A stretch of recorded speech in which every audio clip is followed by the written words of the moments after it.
All right, so let's talk a bit about their deck lists. So let's start with Lorcana deck lists, and as you have already mentioned, there are so many 4 drops in it.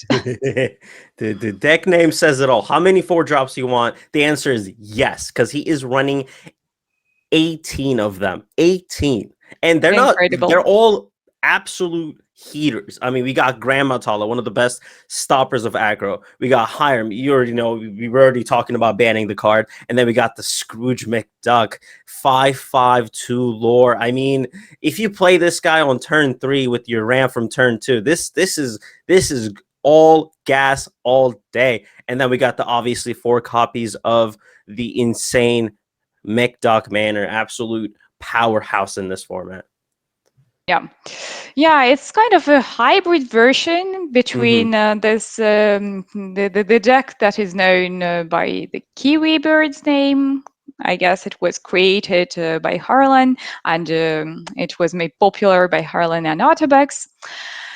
And also, the other part of this deck is this like control, more heavy blue steel with Tamatous, yeah, with bigger cards, with bigger drops. That's an interesting mix. And then we have the deck of Speci, and that's quite a classic story deck. Burn Baby Burn story deck.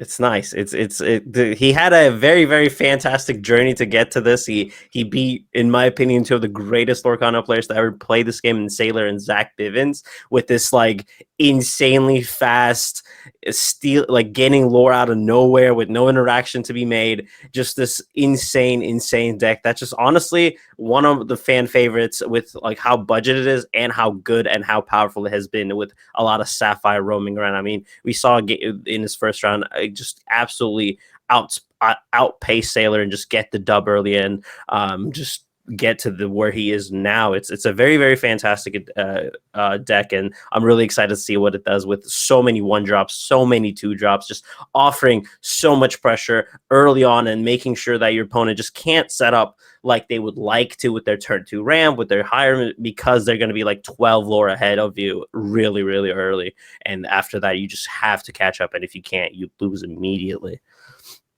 Yeah, how much is it? I think it was something like $60, is it? It was about that time. I know he's playing the docs, which are like kind of going up recently. So there's that, and he's running the now Maleficent. So the price is about the $80 range right now with his deck. I know when he started his first build, which was even more burn heavy with the new card that draws you and gains you a lore. But with that's gone, so we're just not playing those cheaper options. But it's an $80 deck, and it's super strong. Yeah. Yeah, it's incredible because I guess like everybody who's watching the stream can just build it if you really like the deck. You just buy it, and it's super affordable and it's super And it's accessible. super good. Yeah. Uh, All right, so let's also talk a bit about some players' achievements. Both are amazing players, and Spacey is also an amazing caster. Absolutely. Wakana Dax, he managed to get rank 1 on Pixelborn. I guess it was Pixelborn Connect, and also top 16 in the European Championship. That is just amazing. Spacey's Mhm. humble when we look at his when we look at his player He card. kept it simple. He kept it real, but he's crushing the competition. And Lorcana decks, well, he does. I said it in the last time I had the opportunity to cast this game, but he not only is a part of the one of the best podcasts on the Articast. He's a co-host, and he does one of my favorite things in Lorcana when the set is coming out. He does daily decks where he provides decks that he thinks that might be good, and it's an ultimate and a perfect startup position to start your new set experience, get new deck ideas, and build from there. And it's one of the best tools to start up a new set. Yeah. By the way, just it's maybe worth noting that both players are from Europe. So today we're not having this Europe versus America. Yeah, it's a Europe versus Europe. The English are here to take over. So we are excited to see what happens. I'm really looking forward to this matchup because I know Sapphire is everywhere, but I'm really excited to see potentially Speci steal one away, take this, go into the next round, and just keep on trucking along because he's been crushing this competition. Yeah, I told them that we are ready. All So right, let's get into some action then. I'm really excited to see what they decide to do as we see two Bells, two Hirams, and a Pete on the other side. That is looking great. We gotta just get rid of some chaff there, and then Speci here. We got Maleficent, Chernabog, Pete, Honeymare, and I like to say King Cobra, but Giant Cobra, and I believe from the card that I can't see is a one drop Diablo and a Qian Po, I believe. yeah, So I guess it is Shinpo. Do you think that it will make a big impact the fact who will be starting the absolutely, hero? absolutely, absolutely. Because not only like cards like Maleficent in this situation going first might feel great because you will get that maybe potentially guaranteed two lore. But if you don't go first and you see a Bell on turn one, that Maleficent just feels really, really bad to play. Same thing with these. Not in this case, he's lucky with the Diablo, but Chernabog's followers. It's just one of those cards that if you don't get to quest and draw a card, it just feels like a terrible turn one. So that will make a huge difference early on. And in this kind of matchup, the first like three turns is going to be huge difference maker and who's going to take on the game and get a very early lead and just kind of go from there. But I think that will make a difference because if you see Bell turn one, then your Maleficent is gone. You can't really do much with the Chernabog's follower. It's going to feel bad to play it. So your decisions are going to be really rough. And if Lorcana deck sees his fire the cannons, babooms, let the storm rage on, it's just free money, and that's not something Speci wants to see on the other side of the table. Yeah, yeah, I completely agree with you, and I think that as Speci is running the aggro deck, the burn story deck, Mhm. it's quite important for him to start. Yeah, yeah, absolutely, and like unfortunately, with the so many removal tools that Lorcana Dex has had in his list that are very cheap, like seeing that one cost fire the cannons early on is kind of crushing in a lot of early board states that Speci might want to establish here, and being able to kind of stop there is going to really really hurt. And I'm really looking forward to see what happens. As we can see here, he did not see an item, so Bell won't see the drop here, which is really, really fortunate for Speci. I mean, that hand is looking really not the most optimal for Lorcana decks. We're going to ink and pass, unfortunately. No items, no bells. No, no, no And items. It's just like so sad when you see bells oof, and zero items. Oh, a oh, Sapphire player so cries. bad. Well, And what's worse is there's potentially no turn two because we don't have our ramp. We don't have anything to play. So if Speci can get through turn one and two with nothing getting banished, nothing getting hurt, it's going to start looking really, really nice because then he can establish that Pete to kind of stop those songs from banishing his board and get really, really crazy real fast. yeah, yeah. Speci has his Maleficent, so yeah, I guess he'll ink the goat. Maybe Mhm. it's hard Yeah. choice. Actually, there are not so many cards that you want to ink because there are some Mhm. cards that are inkable, but they are actually like false inkable because you never want to ink them. And Mhm. even the goat, I wouldn't say that I would be very happy to ink it because it's some free lures. Let's call Yeah. it so. It's some free lure that you can easily get. So, yeah. Absolutely, absolutely. Like you said, Go is one of those cards that's just like you never really want to see it in your opening hand, but you never really want to ink it either. But when you do, it feels bad because, like you said, that's that reach, that's that extra bounce, that's that two lore that he could use to win the game, and he doesn't see it. But he's gonna play the Chernabog's follower here and pass. And now with now another uninkable being drawn, he has to ink a Strength of Ranger and pass. Lorcana Dex is not having the best early board state, and Speci might just see red and start going. Oh, yeah. At least Lorcana decks doesn't have all his like Zeus. Only one for now. Because I remember the match between Zach Bivens and Speci, and Mhm. it was like catastrophic. Oh my It gosh, was a yeah. catastrophe, yeah, Bivens saw for like Bivens. all of the Bivens saw all the Zeuses and no ink, For and that Zeus was is all. no ink, yeah, just the whole new Uh, world, like all uninkables in one hand. It was so sad. Right, right. Especially you're starting to get into turn two here. I believe he's gonna just play two one drops here and say, "Go, you have to deal with anything," or potentially play that Smee, who could just be a 3/3 with a two lore gain and just kind of get a little crazy as well. So the decision here is going to be very important to see if you want to go wide or just make sure that we have a bigger body on board. And going into it, we're just going to quest. Are we going to decide to draw? Not yet. Not yet. We know he can't really do much. He's a 3. If he just plays like just a straight on by itself, strength No, reduced I, by I- is yeah, terrible. yeah. I guess it's definitely better to keep a character here Mhm. because like this, you quest for more. Right, right. And then we're just gonna go two Diablos, and that is so powerful because he's gonna be able to quest with them. And if he does get them banished, it's still so good because that Diablo, whenever they get to quest at least once, it's still great. And whenever they get to quest and get banished within a couple of turns and not immediately, you get to draw a card, quest a few. It's just so much value for how cheap that card is, and it's a very good thing. And we're just gonna ink a bell and play pizza. Finally, we get a character. Finally. Please, we're doing something. We're actually playing the game. Please. Yeah, the situation on the board, it seems really so hard for Lacona decks. And Yeah. yeah, when well seeing Speci's hand, I would say that everything is so good for Speci. I don't Jesse's know. looking good. Some people say that aggro decks are not real decks in Lorcana, but actually, I think that one of the biggest advantage of playing aggro decks is when your opponent has a bad hand, you kind of automatically win because as Mhm. you have many one drops, many two drops, you have an aggro start, you always have something to play with. So Right. you will not have a bad hand at the very beginning of the deck. It's pretty much impossible. While your Actually, opponent, who is playing something more control, they can yeah. have it.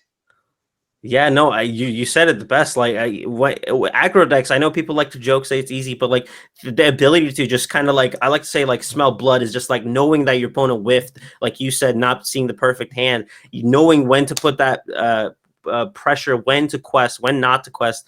It's very important. That takes a lot of like understanding of game knowledge and where their lines might be looking at. And Speci is a phenomenal player, and he knows not seeing a turn 2 Rams, not seeing a turn 1 item is his green light to go. He might not be playing go, but he is indeed going fast and Yeah, going indeed. speedy. And then we Okay. just, oh my god, yeah, we're just going wide. We got Mr. Smee on board. We got Maleficent. That's essentially That's getting such a to, big board. That's oh just my such a big board, god, and it will be difficult to remove it. Although yeah. Aldi, he definitely has some things to song. So yeah, I guess it will be the Get the storm on Maleficent out. Maleficent. Yeah, Let's and he just will draw a draw a card. card. We Finally, he has some finally kind items. of. So what is good for Lacana decks is still that although Speci has this like board that's Hmm. quite a menace, but it's not so hard to remove it. And Right. also Speci is only at 4 lore, so that may permit Lacana decks to come back in this game. Hmm. I think that Speci at the moment he lacks some draw and well, there are two Diablos. There are still two Diablos on the board. I don't Right. know. Maybe Ooh. Lokanadek. Maybe he will be able to get rid of the board and then to take Mhm. the control back.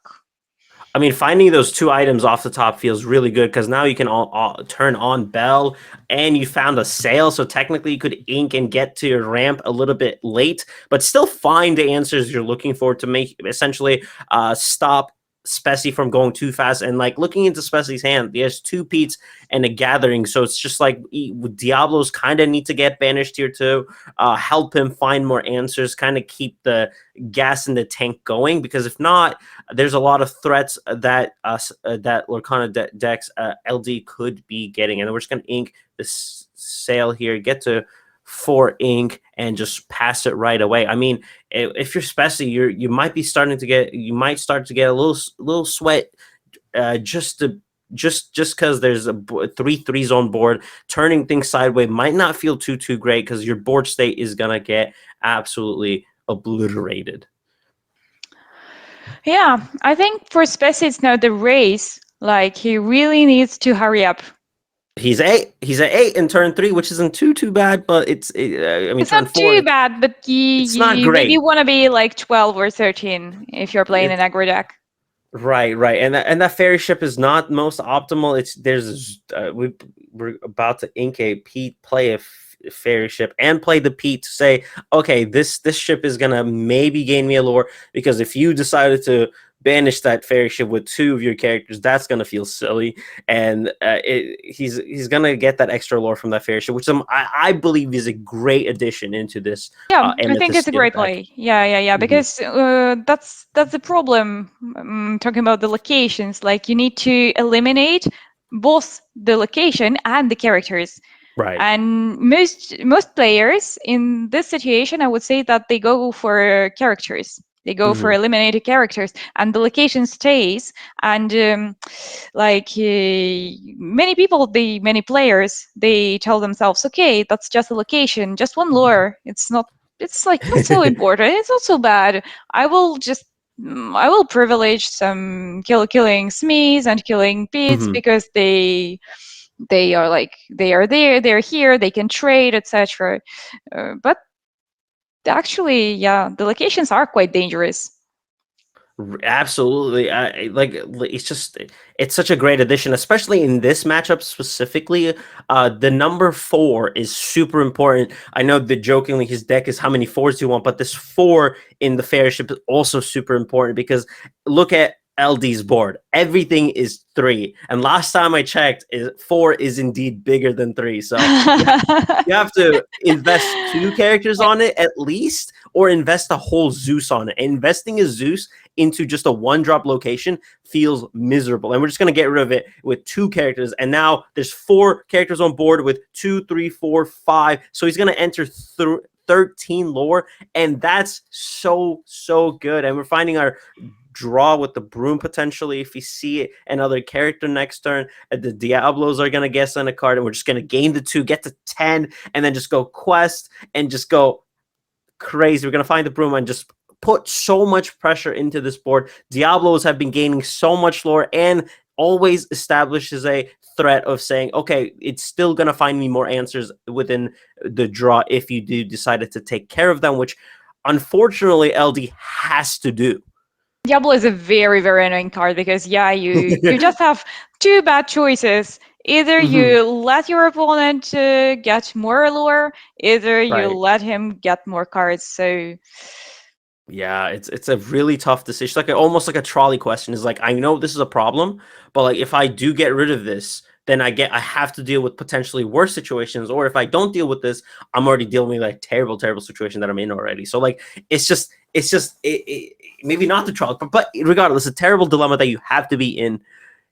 And now you kind of have to get rid of it because if not, game 1 is over. So you're gonna give him a card, but that card could potentially gain him just 2 lore outright. So it is a really difficult situation to be in for LD. Missing turn 1 item, turn 2 ramp has been so punishing for the deck that absolutely benefits by seeing their opponent miss that in crucial initial turns.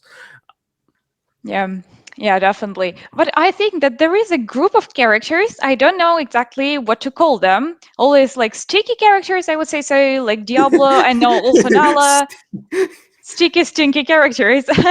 Stinky character. Yeah, absolutely. And And these are it's it. it's something that you don't want to eliminate immediately because they are weak because you want to eliminate a Smee. You don't want to kill a Yeah. Diablo or a Nala, right? You want to kill a Mm-hmm. Smee because Smee is a menace. But like Oh my When they goodness, the stay, gathering oh off the yeah, top. Oh my gosh. Get to 19. Oh, 19, Speci 19. is gassed up, ready to see the finish line. I mean, he has two more gathering knowledges here that is Speci is just guaranteed to get into crushing Google. it. He is crushing it. He has four honey marins, which are four cards that are guaranteed to gain a lore. Giant Cobra potentially if he has an additional card. So that's 10 cards in his deck right now that could gain him that extra lore on the spot. So this might be over within the next turn if he just finds the answer. And let's see what he says. He sees a No, snake here, that's quite and bad. Like, then oh, the Hades here is a little annoying with just snake in our hand. If we whiff our lore gain here, yeah, the Hades taking care of that. Snake is just a good card to discard with a Cobra, Yeah, right? that's true. And if you just we find the Oh. Cobra off the top, and see you later. Game one is over, just like that. Snake discarding the. Oh my goodness, what a game one! Absolute heater. If you blinked watching this game, you might have missed like 5 lore in one blink. That's how fast the Amethyst Steel can go, especially with the story deck version. It's incredible. It's incredible fast, and it does it all. It does it all. We saw it. He missed that turn 2 ramp, turn 1 item miss, and then he got into a position where Speci's board was so wide and just took over. What are your takeaways from this incredibly fast-paced game? Well, I just keep thinking again and again that people underestimate two things. I cannot call them things because they underestimate the deck. I mean, Uh-huh. aggro decks. And also they underestimate casters because there are some people who think that casters are not good players because they just cast, right? Right, I don't know. right. Many people don't say this, but you feel it kind of. It's in the air Mhm. sometimes. Like, but casters, what they do actually, they observe a lot of games, and yeah, they see the meta. They're like Absolutely. they, they are up to date. Yeah, so they always know what's happening in the Mhm. game, and Speci, like, it's just amazing. I mean, He how he's Yeah. doing at this tournament, it's amazing. Yeah, no, he's been crushing competition. Like I said, in my opinion, got easily. He took care of two of the best players in the game, in Sailor and Zach Bivens, and continuing this path of destruction with this fast deck. It has been incredible to watch. Kind of taking care of these big bads of the deck, the format in Ruby Sapphire. Amber Steel might argue not the biggest big bad, but the Sapphire Steel being the other matchup he has to face. It's Yeah, it was just been so bad, but fascinating. yeah, he also did got lucky with, yeah, We take those. We with take Zach those. Bivens playing poker, but still. And four of a kind would have went really, really hard in that poker game, but unfortunately, Lorcana just did not answer. But his ability to also pick up other TCG games, like he was on a path of playing Star Wars Unlimited this last couple of weeks, and he's just been able to just kind of adapt and learn and get better as a card game player, not only Lorcana. And I think that shows his skill, and that shows his just like how in he is within the community and just the games he plays. And I'm really looking forward to what he does in the game too. He doesn't get to go first, and being able to win on the draw here is so important because even if he does stumble out of this game with a loss, he can go first next game, and that's going to be huge benefits into game 3. And we're going into this altering phase. What are we seeing here? We see a Two popsicle fairy and a bell, ships, as me. Yeah, and a for fox. Lorcana decks, the Lorcana decks hand is also quite good because there is a Oh yeah. Tipo, there is a Bell, there is Hmm. a Popsicle, there is pretty much everything that you want He to saw find, it I all. think. This is the This ramp. opposite of game 2, right? This is the exact opposite hand of game 2. He saw his pop, he saw his ramp, he has it all. Yeah, and yeah, and he's on the play. So I would really like to see a good best of three. Absolutely. I love a good game three. All stakes are high in that. And I think now that we have found all the things we're looking for in LD, this game will look a lot different than the last, because we saw the popsicle, we have the bell if you want to play it, and we are going to, especially knowing what our opponent's playing with so many one drops that can be easily taken care of with songs like Strength of Raging Fire or Let the Storm Rage On. Yeah, hinge the sale, because I think in this matchup you really want to play Hmm. cheaper to have as many characters, as Yeah. many early board characters as possible. Absolutely. So yeah, Yeah. Having 10 cards in your hand might feel great, but like it means nothing if your opponent is about to win the game next turn. So that Tipo kind of gets rid of like that Diablo threat potentially, gets rid of, even if you want to trade with the Chernobog, it most likely won't, because Chernobog will always get popped, and Maleficent trade is always a fantastic one for the child himself. yeah, yeah, indeed. So yeah, what one drop would you play? Is it Diablo only, or yeah, The either, fairy or ship is is it the just, answer yeah, here, the right? fairy ship, or the Diablo? Yeah, I If don't I see was any Speci, Chernavox. yeah, no, yeah. Diablo might feel great, but I think the fairy ship here is the better choice, just purely because the songs won't do anything other than Zeus, and like Belle can't sing that, so it's just. But we're gonna go ahead and play the Diablo. Say if you want to get rid of it, go ahead. I don't care, because I'm gonna draw a card with you if you let me. And we drew another Manor here. Manor is going to be an interesting card to see. It's potentially going to be just ink here, but it could put a lot of threat later down the road, because as much as Speci can go fast, he can't really get rid of a 9 willpower location as fast as he would like to. So we might see that card come up in this match right here. And we're just going to play that Tipo, like you said. Much Yeah, I better think than it's just Sail. to take Diablo down, because Hmm. you really don't want him to stay. Right. In general, I would say that while playing against aggro decks, in most situations you want to kill the Diablo, because it will just Mhm. get worse. When I am playing against an aggro deck, and when I have this dilemma whether to kill Diablo or not, I just tell myself it will only get worse, because it will still draw its card, like, Hmm. at some moment, and while it's staying on the board, it is questing, Hmm. and like, it's every single point of lore can count when you're Absolutely. playing against an aggro deck. You really need to be very, very attentive, I would say, so, because it's probably still better to let them draw cards than to let them take their lore points. Absolutely, absolutely. I mean, you said it incredibly well. Getting rid of that Diablo is going to happen regardless, so might as well do it as early as possible, right? You don't want that to happen. What we saw in game one, where those Diablos gained about 6 lore by themselves, and then you got rid of it, and by then it was just too late. No, I think it's like clear board, clear mind. I don't remember who said this phrase, but I I really love liked that. it. I really loved it, so I remembered it well. But it was some good player. I mean, Mhm. somebody popular. And we're here establishing 2 fairy ships, getting into an awkward situation with nothing to get rid of both of them, and that Diablo needs to go. Hey. Yeah. Here there is like quite a tough choice. You either kill one of the locations and you let the Diablo leave, or you kill the Diablo and Mhm. then you do 3 damage to the location. I, But the I, 2 location stays. Okay, I guess I, he yeah, chose the fair ship's to get gone. rid of one of the locations. Okay.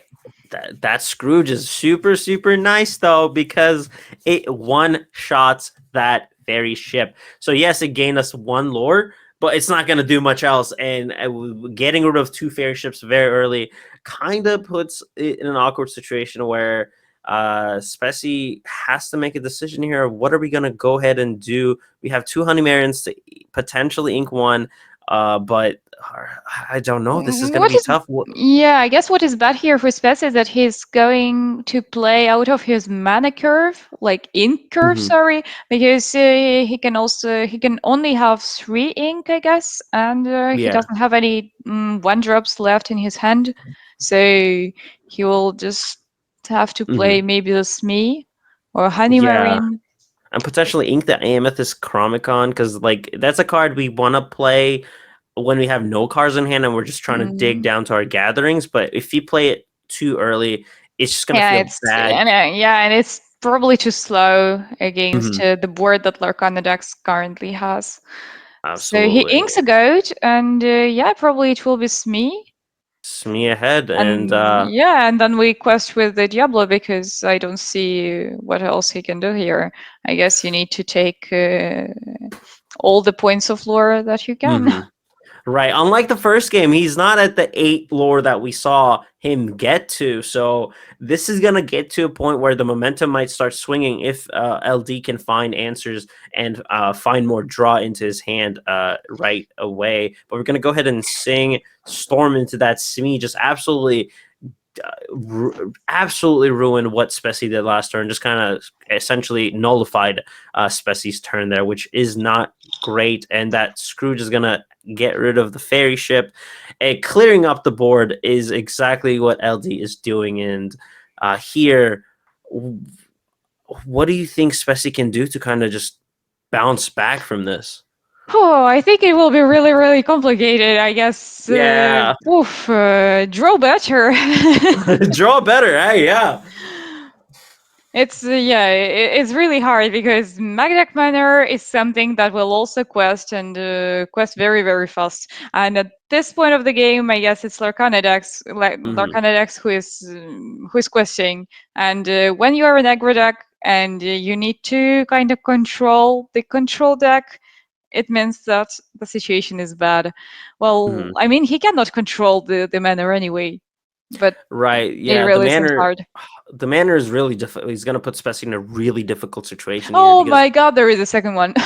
oh, yeah, this is, 2 locations. Locanadex just says, look at my locations. I saw your favorite ships, now you see my my Magdark Manors, and that's over, yeah. in a battle of ship versus manner, it seems like manner is getting a lot ahead. Yeah. Yeah. As you said, like 4 seems to be bigger than 1, so Yeah, yeah, and the thing with LD's deck is he's able to compete with the aggro if he gets the curve out and find his 4 drops early in this situation because all of them are 2 lore gainers, and after turn 3 you can play all of them one a turn and like kind of take this Kiwi aggro approach if he wants to and just outpace his opponent, which he's going to be able to do here with Scrooge, Manor on board, which is kind of very lore friendly with Scrooge being on board with his Manor here. But those 3 cards alone gain 6 lore by themselves, and Speci is usually the speedster in this game, but unfortunately, in this case, LD is going to be in the realm and have the lead very, very fast because those 6 lore alone just going to wrap up the game. And like you said, just draw better. like yeah, you ah, when you're playing an aggro deck, like you need to draw good and you also need to I mhm. mean you need to hurry up. Yeah, The problem with the aggro decks is at the beginning you usually draw good. As I said, it's really difficult to break at the very beginning. You need to be very very unlucky. But when you start breaking, is in the middle of the game. You right. can only like top deck some cards that you don't Ooh, really want to play, and also the bells didn't help at all. right. But right now we're able to see some light into Two our favorite ships, two my favorite ships. too many fairy ships here. We're gonna quest with the Honeymarins. The Amethyst Chromicon into dock was interesting because it establishes our hand to be empty, draw 2 cards, and now find answers if you wanna. But I don't know if you want to give our opponent extra cards right now because he's gonna gain 4 lore from the manors, extra 4, get to 14, and kind of say Lorthal on next turn. It's rough for Speci. We might be lucky enough to see a game 3 here. Yeah, I guess we will be, because Hmm. the point of playing this Chromicon is that Specie didn't really have any choice. I think he needed Yeah. some cards, even though it's extremely tough Mhm. to quest when you are only at 7.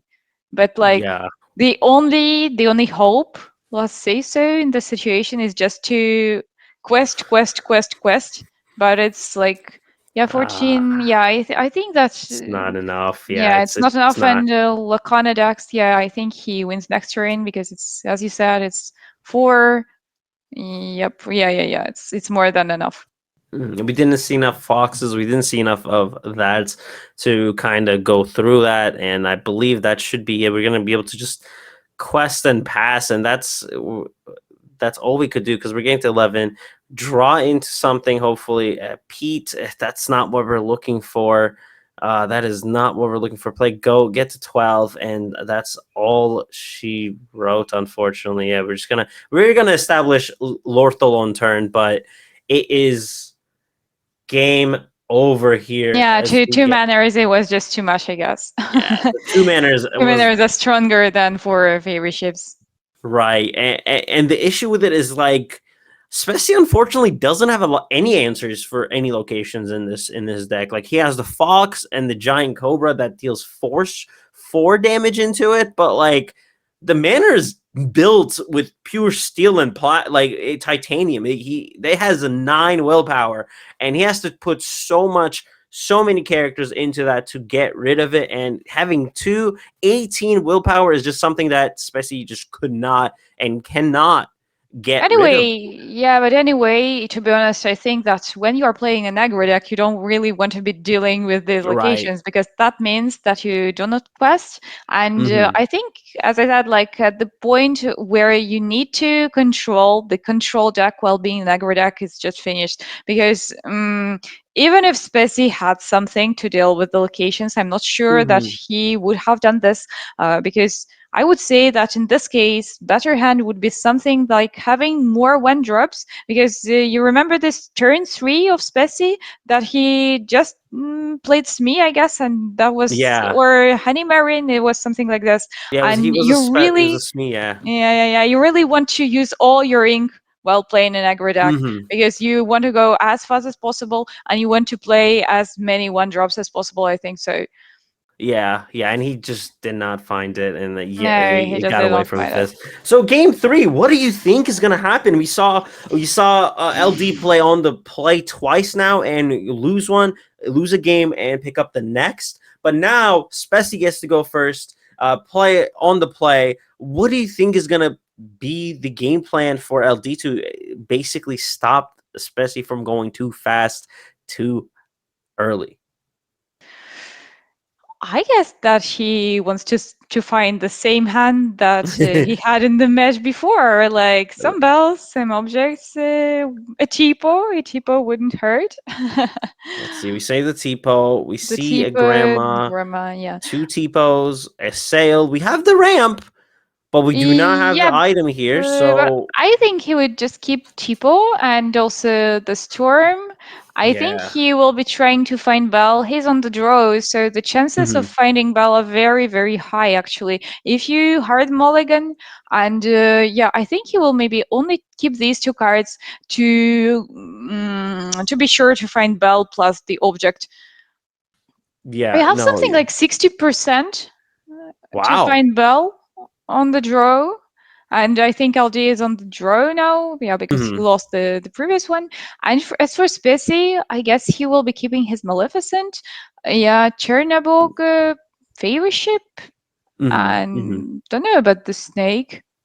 The snake might be awkward knowing what your opponent is playing here because your one drop might not be able to survive. But if it does, it's great. It's great. But going into this, we're keeping the Maleficent. It seems like the fairy ship, the one drops, and the mulligan process is so unique for everyone. It looks We're keeping that storm. We're keeping that. We're playing that storm. He's like, don't you dare have a one drop. What are we gonna do? Keeping it, saying goodbye to it. I think you want to keep it, right? Because if you do get your bell, it basically says no to a lot of your a lot of species characters. I would say that it's a tough choice because you, by keeping the storm, you kind of reduces your chances of finding Bell. And Hmm. well, talking about the benefits of keeping the storm is, as you said, it's really so advantageous to play it if you do find the Bell. Yeah, yeah, and if it's over 60%, I think that's what we want to see. What we want to do as well. But I'm looking to see what these alters look for LD here. If he does whiff a turn one item or a bell here, it might feel a little bit awkward. But unlike the game one, he does have that turn two ramp with 18 four drops. I think that's going to be quite beneficial and look quite different, unlike game one. And we do not see a belt. No, no This bells, is no objects. uh-oh. That Uh-oh. that seems difficult because without the bell, Weather Storm region is pretty much useless. You can only play turn Mm-hmm. three, and you don't really want to play it through turn three just to hardcast it. And I don't see any three drops in Lorcana deck's hands. Right. So I see the Maleficent. I guess she foil. Yes, I believe it's a Yeah, Japanese foil too out a of all of it. Japanese It looks foil. gorgeous.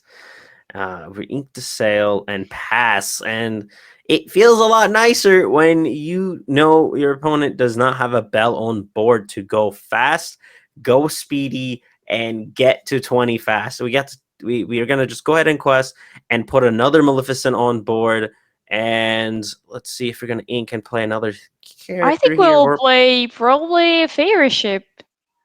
That's we're gonna ink the No, fair he's ship inking a favor ship and playing Chernobog, but and the turn of I think chart. it's the same. It's like pretty much Hmm. the same, because Yeah. maybe Chernobog is better here because you can draw with it to get more Mhm. cards. Yeah. Anyway, I didn't want to ink Chernobog here. I would have probably inked the snake. I don't really know. Yeah. Yeah, I mean, all of them are not like decent options. So I think what Speci wanted to do here in this scenario was to draw, because his hand count is only at 3, and if you do run out of gas in this deck, you're just gonna hope you find cards like Giant Cobra here to get to 20 for you. But now Speci, unlike game 2, is able to get to 6, 7 lore in turn 3, which is exactly what he wants to do to Yeah. win this Yeah, the game. current board position seems really good for Spacey. It's just a Mhm. question whether he wants to banish his turn already or not yet. Oh, Yeah. I like Yeah, that. yeah, I like that you play. definitely want to destroy the Tipo. So yeah, you definitely don't want to banish the Chernobog, I guess.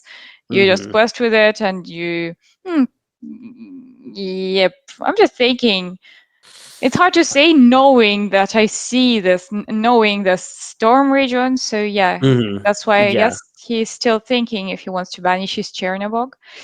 Hmm.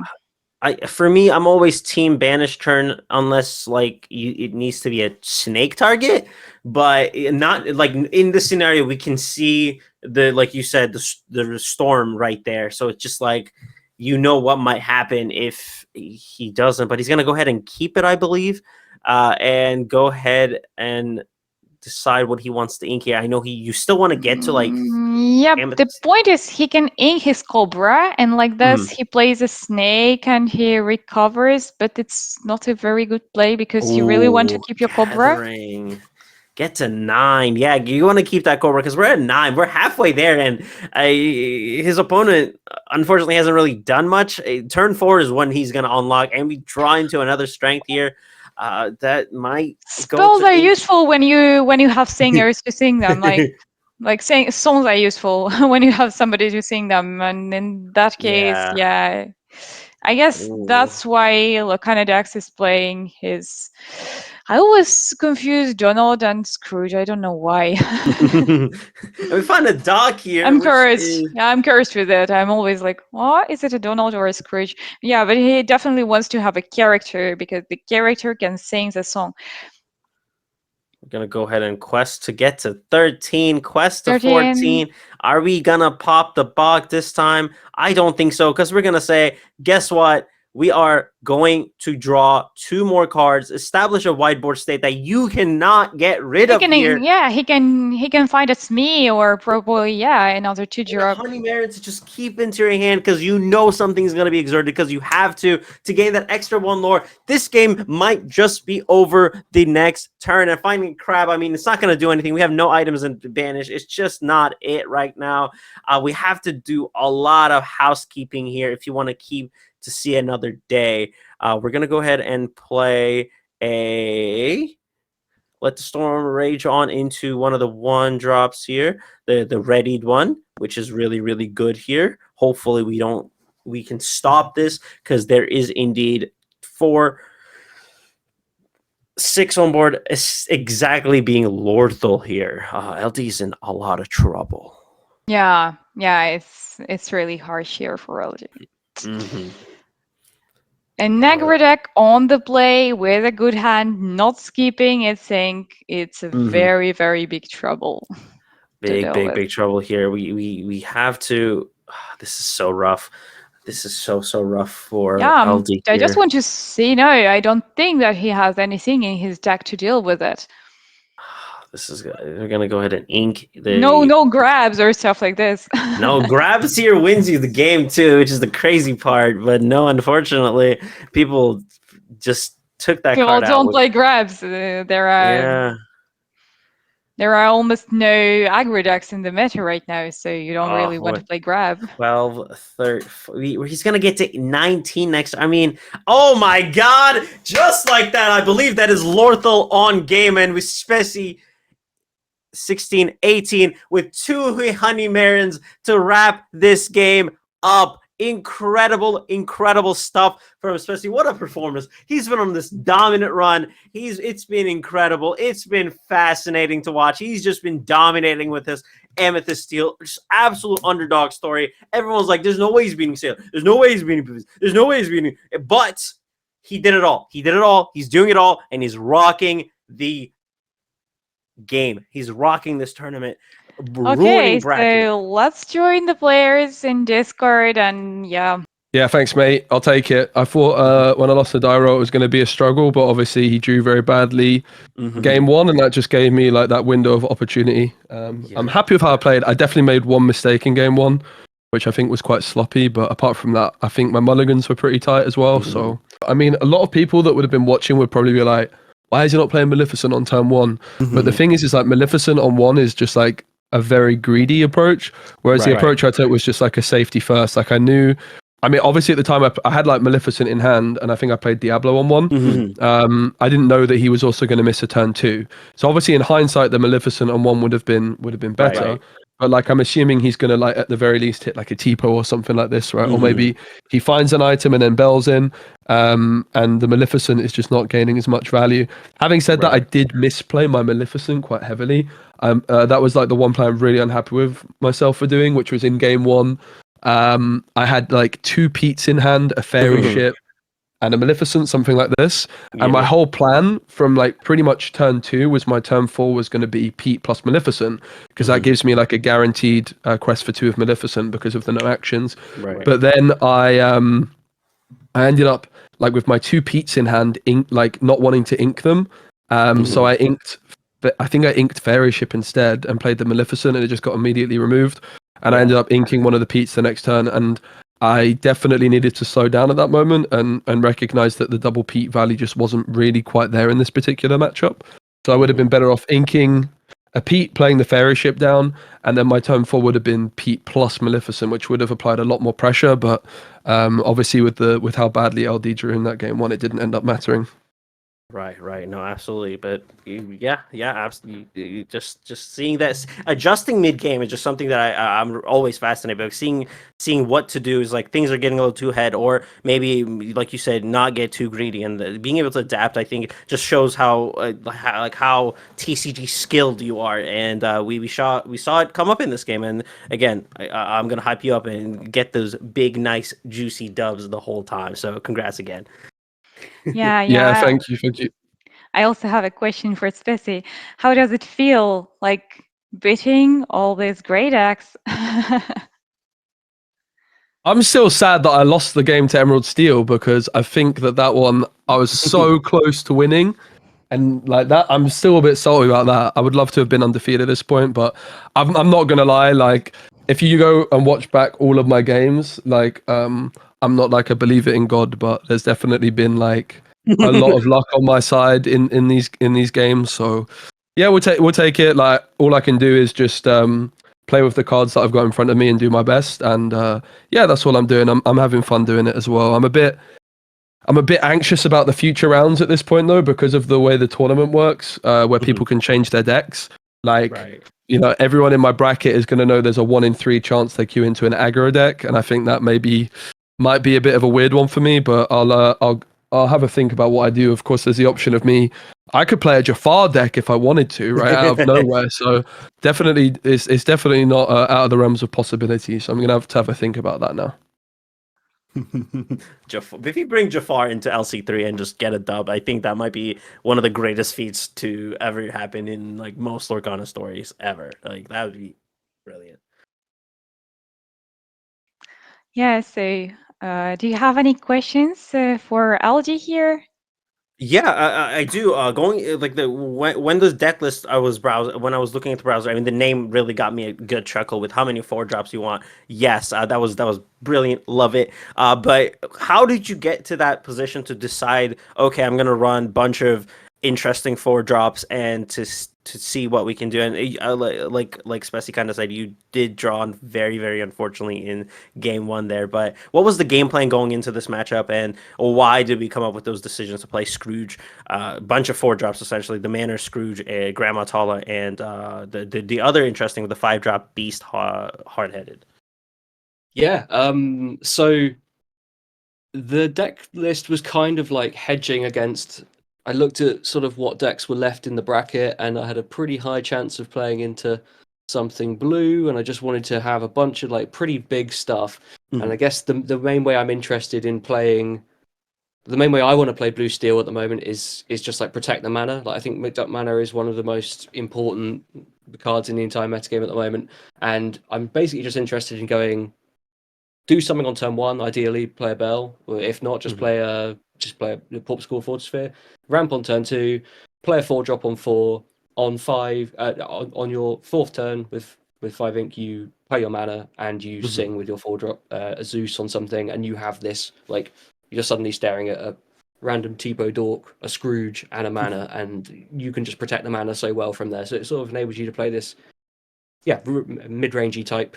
It's just you play these big things that are kind of hard to remove. You can contest the board really well while protecting the mana, and that's really that's the beginning and end of the strategy for the most part. Is play something big on turn 3, play mana on turn 4, and see where it gets you.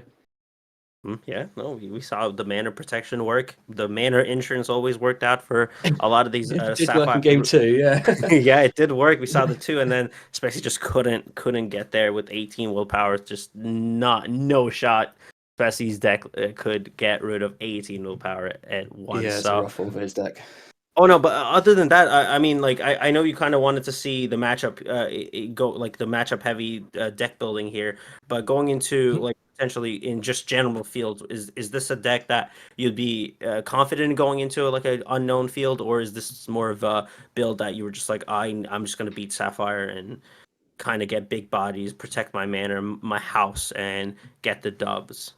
Yeah, it's definitely a meta call for this tournament, and the exercise really isn't. It wasn't like I was going out of my way to think, well, what can I?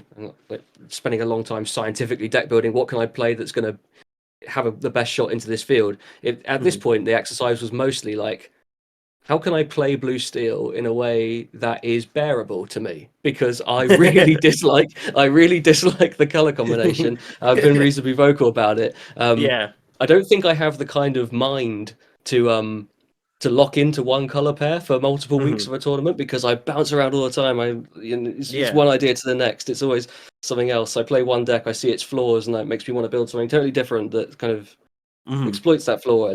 And so it's been an exercise in trying to evolve blue steel in a way that is like palatable to me and that I can continue to have fun with. So yeah, this was just another take that I thought felt pretty good. In the dark, I wouldn't play this. And on some level, while it's sad to go out of the tournament, I am kind of relieved that I can unburden myself of blue steel and get back to my roots and focus on some decks that I enjoy a little more. That's not to say I won't come back. Probably next week I'll decide that blue steel's busted again and I'll just come back round. But yeah, it'd be nice to branch out. Yeah, definitely. I know last time we spoke, you were like, "Let me get out of here. I want to play with my birds. I want to play Amethyst Emerald. I want to go back." So now, the burden is no longer there. You can unsleeve your Tamatoas finally, or put it into the binder and just play what you want to do. So unfortunate to see you go, but I'm glad that there's an optimism behind it. It's like, thankfully, I don't have to worry about this. So I really appreciate that. And I said in the beginning, one of the things that I really appreciate about you is that like the set beginning set, the daily decks that you provide, and seeing that kind of come up, just you experimenting constantly has been a very delightful experience in this tourney and just what you do in general. So I really appreciate what you've done, and congratulations on the amazing run that you had this fantastic tournament. Thank you. That's really kind. And yeah, just thanks to everyone involved. It's a massive honor to be included in a tournament like this with such a small field, and it's not lost on me. And so yeah, thanks to everyone, all the effort they've put in. Thanks to the judges this game and all the other rounds. And yeah, I'd love to play one again in the future if Pavel decides that it's not too much effort wrangling all of us and decides to go again. Then yeah, we'd love to be involved. But yeah, it's been a ton of fun. So thanks to everyone. Yeah, thank you so much for your participation. Yeah, it's really cool. I also have a question for both players, I guess. Like talking about blue steel and that there are so many blue steel decks. Do you think that Popsicle, Flaversham, or Bell have a chance to get banned? And if you were to ban one of them or maybe zero of them, what would you choose? Spicy. Flaversham. Why? I mean, I had this chat with my discussion with my chat last week. If you look at set 2 in particular, there's quite a few cards in set 2 that are a little bit over the top. I would argue Smee and Fox are also potentially ban worthy. The thing is they're just not as oppressive as Hiram. Hiram with a 1/6 body, I don't know how that one got through, to be honest. That is just mental. It does something when you play it, it's already card advantage. And when you quest, it is just a completely broken card.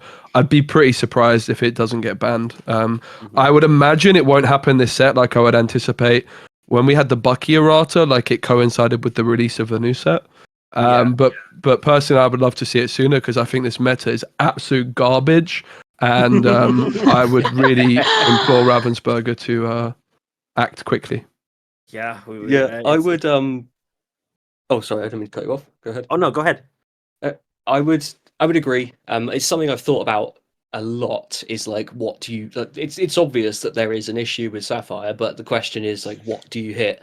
And yeah, something I've thought about a ton. And for me, it's got to be Flaversham as well. And I think really, I've thought agonizingly over this and what it is I find most frustrating about blue red in particular. And it's the lack of it always comes back to the lack of meaningful counterplay, which is as Speci just said, that you gain card advantage on play, which is fine if it's possible to interact with the card before it's played. So for actions and for songs, we have cards like 2-cost Ursula and Pete, things that can meaningfully disrupt that flow. But you look at a deck like blue red, the Sisu builds, all of these all these really powerful effects, whether it's draw 2, wipe your opponent's board, destroy one thing, they're all stapled to characters which can't be interacted with in the hand. They are inevitable. It throws back to feeling like set 1 Lorcana, where you couldn't stop a Be Prepared. A Be Prepared is happening on turn 7. There is no way this will happen.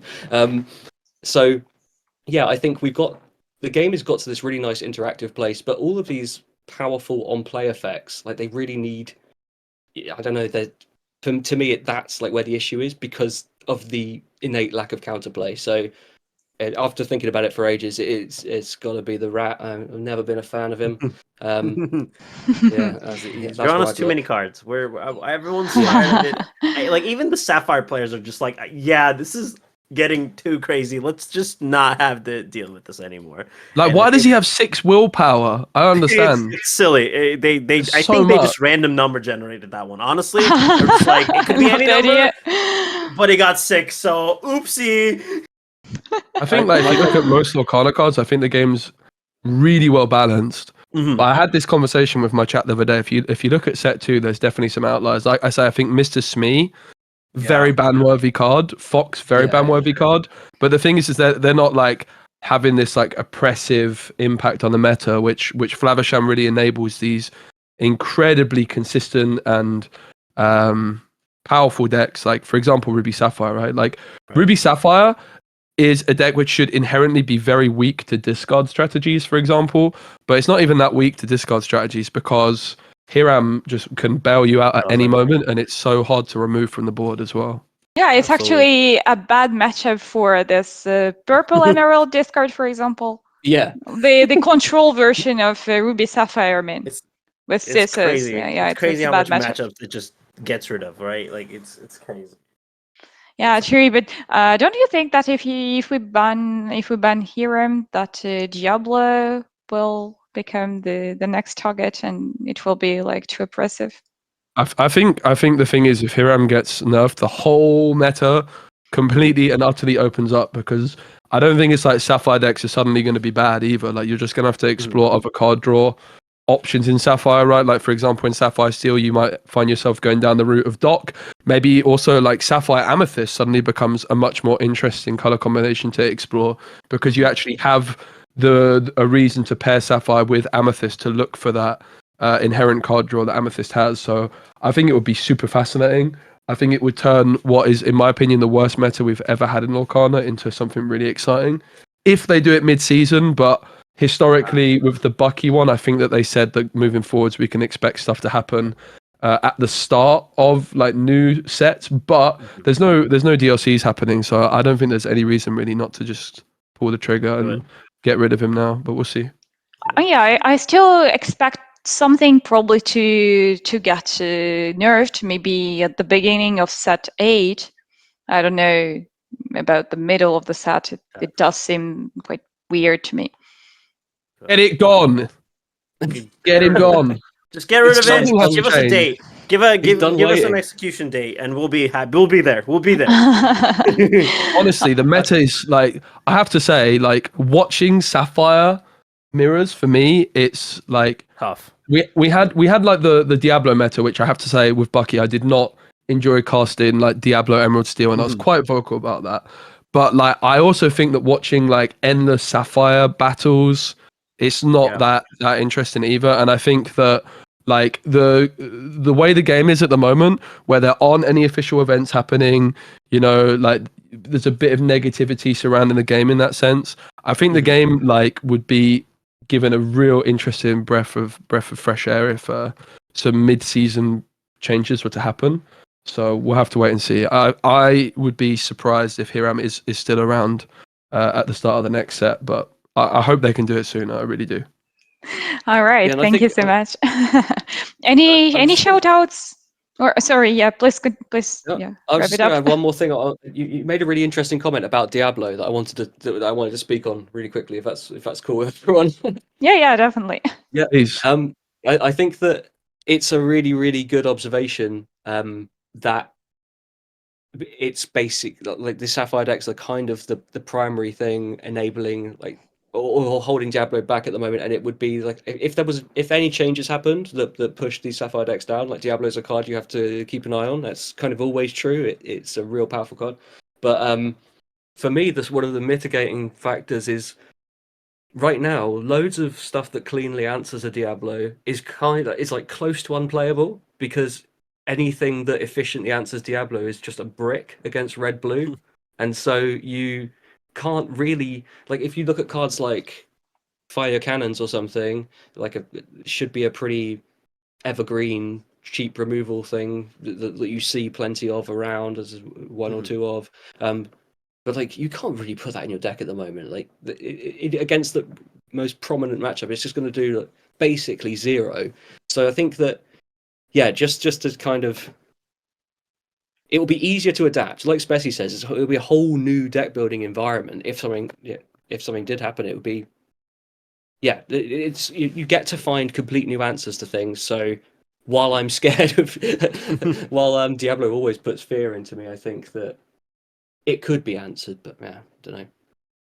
Yeah, I completely agree with you on the point that all answers to Diablo have always been like bad overall, because I remember playing Red Purple and playing some cards, such cards as Chase and Ambitions and the Peter Pan, and yeah, they're just bad against pretty much everything else, and most of these cards are uninkable. So yeah. Yeah. Well, gents, it was a pleasure and an honor to cast an amazing, fast-paced game, and thank you all for crushing the competition, getting this far. And LD, congrats on getting rid of the burden that is Sapphire Steel gameplay. So good luck on whatever's next to both of you, and y'all are fantastic pillars of this community, and keep on absolutely crushing it. And thank you for giving us the honor to cast this game. All right, everyone. thanks, guys. Thanks. I just also want to say that in the next round, I want DKP, and if I queue into him, he's got no chance. Oh! Ooh. Shots. Ooh. God. Yeah, I've got a Got lot a of little time for that. It's spicy very in here. nice. Thanks, everyone. Take Thanks, care, yeah. everyone. Thank Cheers. you. Yeah, thanks a lot. So, Ybreezy, please tell us once again anything about your socials. So, any shout outs? Yeah, well, you can find me on twitch.tv/Ybreezy. I might actually go live in just a bit because there's nothing else for me to do for the day, so I might just play some Lorcana games, get the action rolling, continuing this amazing bus that is the Lorcana hype train. But you can find me on, like I said, twitch.tv/Ybreezy, where I am gonna be in the doghouse, the Cherna doghouse, where we're cooking, playing the Cherna dog, seeing what it can do against everything. After seeing Kurt Spice absolutely crush the competition this weekend, it's hard not to fall in love with it even more. And yeah, you can find me there, and you can also find me on Twitter or x.com at Ybreezy as well. And yeah, that's all the places you can find me, I believe. And it was an amazing time to cast this fantastic game with you as well. It was I had a lot of fun, so I appreciate you for having me on in this fun channel here. So yeah. Yeah, thank you so much. And yeah, till next time.